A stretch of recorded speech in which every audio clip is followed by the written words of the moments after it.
Hey, what's up guys? Today we're going to do a Dungeon Quest video, and I'm going to try to show you how to get started in Dungeon Quest if you're an absolute beginner, and I'm going to show you also how to beat Desert Temple. The first thing you need to think of when you start Dungeon Quest, here are the items you're given by default. You're given a wand, you're given a sword, you're given this taunting spell, and a fireball. And the first thing you really need to think of is you need to decide if you want to be a warrior or a mage. Those are the two main classes of players that you'll need to worry about in the beginning in Dungeon Quest. I personally would recommend mages because I think the beginning of the game is easier for mages, but you can also be a warrior. I've done it both ways.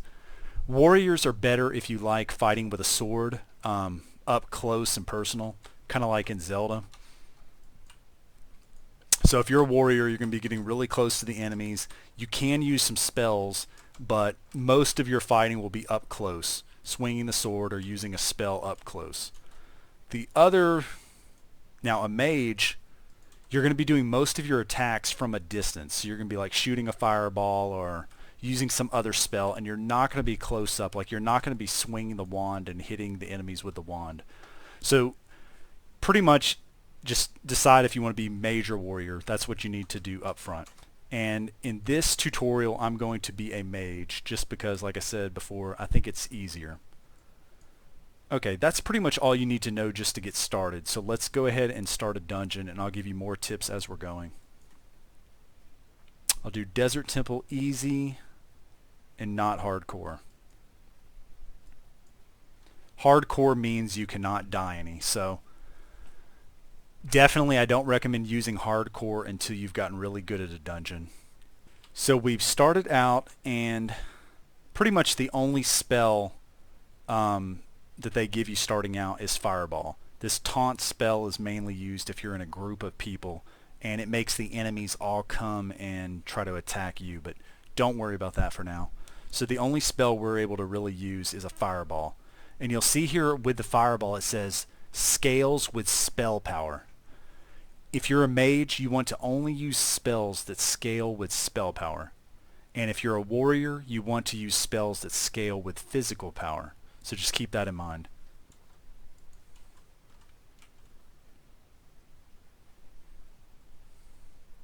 Okay, the first thing you want to do, let's go up and make these enemies start chasing us. I'm going to try to get a lot of these stuck on the wall if I can. And as a mage, you generally want to stay decently far back. It's a little bit hard in this first one because you're not strong at all.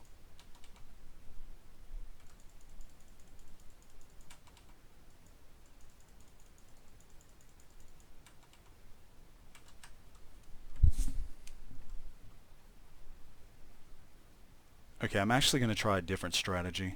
I'm going to try to get them to chase me. You can kill a lot more enemies this way. It doesn't take nearly as long. So they're all chasing me. Now I'm going to start using the Fireball and kind of going around in a circle a little bit. But you see I can hit a lot more enemies at a time when I'm doing this. You just got to be careful. If they get too close to you, they will hit you. And I accidentally stopped for a second. But that's a good strategy. You can also use that strategy as a warrior. So basically go up to them, make them start chasing you, then kind of start going around in a circle, hit them with the Fireball, and basically just keep doing that over and over and over again. As you get stronger, it will be a lot quicker to beat them this way. Oh, let me show you one other thing. Make sure that you're using Shift Lock in Dungeon Quest.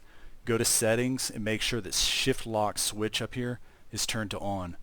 That will make it a lot easier to move around using your mouse if you're using a computer.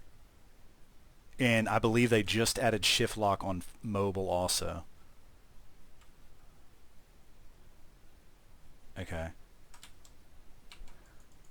And I did get hit barely just then, but I've got a whole big pack of enemies, so hopefully I can be able to take them out quicker using this method. But basically you want to stay as far away from them as you can while still be able to hit them with the spell. This is pretty much the strategy I would recommend for Desert Temple. Just come up.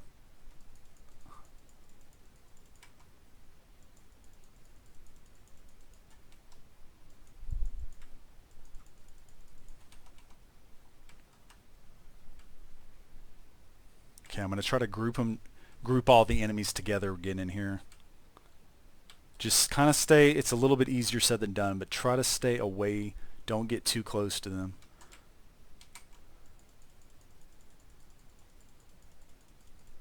If it's too hard doing it this way, you can fight each group one at a time. But it will just take longer. You possibly will run out of time. Okay. And we actually just leveled up, so now we're level 2. And you'll notice up here that there's a plus sign, this orange plus sign. That means that we got a new skill point. Whenever you level up, you get a new skill point. So let me show you what to do with that. So basically hit the plus sign and you're brought to this skill point screen. So we have 1 point. If you're a mage, you want to put your skill point into spell power. Spell power is what makes mages strong and it makes their spells stronger. So now we just got a little bit stronger.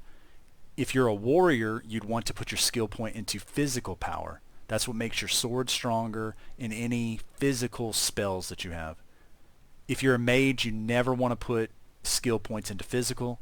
And if you're a warrior, you never want to put skill points into spell. So mage, just stay with spell power.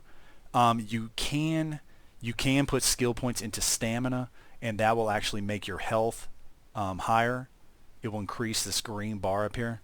But in the early levels, I recommend just putting your points into spell power if you're a mage.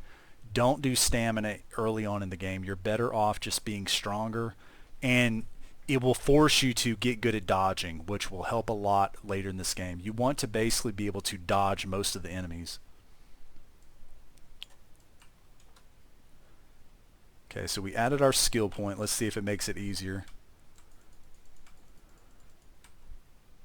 Basically, yeah, we killed him a lot quicker. It took 2 fireballs basically that time to beat him. And I think before maybe it took 3. Okay, I'm going to get them all to follow me again.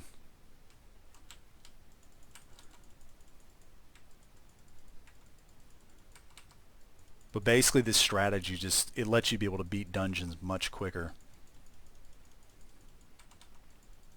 You just got to be careful, that's all. And it looks like we missed one of the enemies over here. So let me get him now.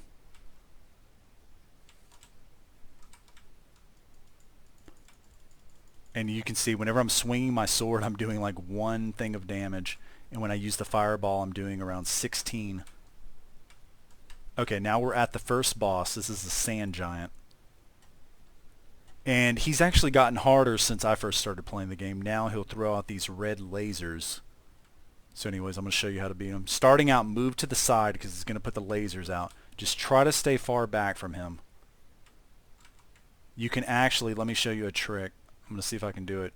I'm going to, oops. Okay, I'm going to try to get him stuck. Okay, he's actually stuck right now. He's stuck over here. So I can actually hit him through the wall. So this is one way to beat him. I guess it's a little bit cheap, but it does work if you have to. If you feel like you're not good enough yet to dodge him. I'll show you how to do it without that also. So without that, just basically keep going back, and if you ever see that, just try to get in between the lines. You can also, when you see him stop, and you can tell he's about to throw out the lines, you can also move sideways like this to be able to dodge him. But basically just keep your distance. As a mage, it's fairly easy to keep your distance. If you're a warrior, you have to be much closer to him. Just keep going around in a circle, pretty much.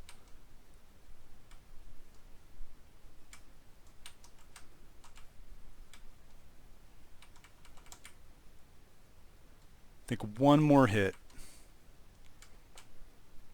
Okay, and we actually just got, it looks like a mage wand, and we leveled up again. Okay, so now we're back in the lobby after beating the sand giant. And now we're level 4, so we actually gained 3 levels, and we got some skill points. So I'm going to come up here, click the little orange plus sign. We've got 2 skill points. So since I'm a mage, I'm going to put them both into spell power. So now we should be even stronger than we were before. And we also got this new novice wand. You can tell that it's for mages because it has 11 spell power and 0 physical power. If a weapon has more spell power than physical, that means it's for mages. And let's compare that to our old wand. So this one does 11. Our old one did 6. So this one's definitely better. And you'll notice with weapons, if you look down at the bottom of the stats, it says upgrades 0 of 2. So that means this weapon can be upgraded 2 times. So let's go ahead and do that. To upgrade something, you go over here to the upgrade person, the blacksmith. I'm going to pick the new weapon. So right now it has 11 spell power. So I'm going to upgrade it 2 times in spell power. Whenever you're upgrading a weapon or armor for a mage, you want to always upgrade it in spell power, just like with the skill points. And if you're spell power, if you're a mage. If you're a warrior, you'd want to upgrade your weapons and armor in physical. Don't ever put like half spell, half physical. It will mess up the weapon, and you don't want to do that. Just be either a mage or warrior, but don't try to be both. Alright guys, I think that's pretty much it for this video. That should have given you some basic tips and tricks for getting started in Dungeon Quest and some basic tips for beating Desert Temple. I'm going to be doing a bunch of videos on how to beat Dungeon Quest, so if you like this type of video, please give it a thumbs up and subscribe, and I'll see you guys next time.